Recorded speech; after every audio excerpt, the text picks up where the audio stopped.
Hey y'all, Kathleen Henderson here with Yankee Homestead, and I've gotten a lot of questions this year about our raised boxes and how we built them. So I thought I would do a quick video to show you the boxes live and in person and to tell you a little bit about how we made them. It's very simple. With this sort of thing I rely on my husband. He is the one who does the more manual tasks like this for me, the building and constructing. But I can tell you how he did it. So we used, for the long side, we used 10-foot boards, and we made them 2 boards high. So there's one 10-foot board and then a second 10-foot board. And actually on this end they are 2 feet. So it's 10 feet long by 2 feet wide. I've gardened for a long time, and we've done a lot of different kinds of boxes. We've gardened right in the ground, and what I have found is that obviously the higher the box, the easier it is on my back.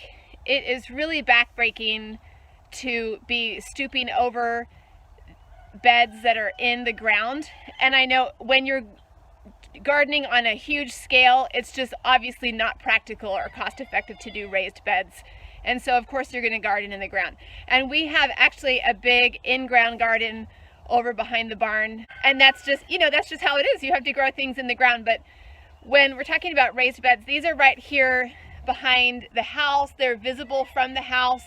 That's another thing that I've discovered over the years, is that if the garden is far away, you're a lot less likely to get out there, a lot less likely to keep after the weeds. For me anyway, I have found that if, the closer the garden is to where I am all the time, and if I can see it, if it's visible from the house, then I like to keep it looking nicer, and I'm more likely to be in my garden taking care of things in a timely fashion.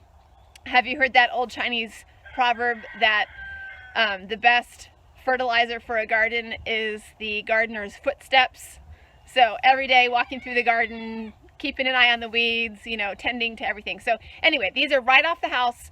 So I wanted them to look nicer.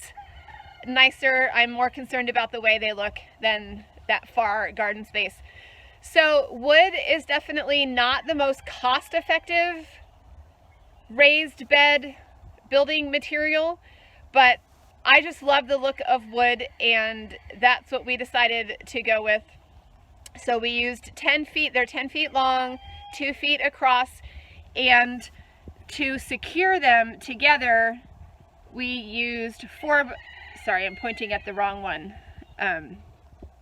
We used 4x4s. So in each corner, there is a 4x4, and that's what the boards are fastened to. And it's as simple as that, y'all. 4 4x4s, one in each corner, and then the 2-foot boards and the 10-foot boards. And you can see, you can do it however you like, but we put the 2-foot boards inside the 10-foot boards. And one step that we still need to complete, I asked my husband, you can see that they're starting to pull away from each other a little bit, and we've seen this happen. We've used wooden raised beds for a long time. So this time we're going to add corner brackets here while we still can, and hopefully that will prevent the boards from coming apart and prevent us from having to do that repair on the corners of the boxes. The wood that we use, the boards that we use to make our raised garden beds, is not treated. So obviously, if you use treated wood, it will stand up to the elements better. It will be more durable and long-lasting. But also, as you can imagine, since we are growing food in these boxes, I don't want those chemicals, toxins leaching into the soil and into the food that we're growing.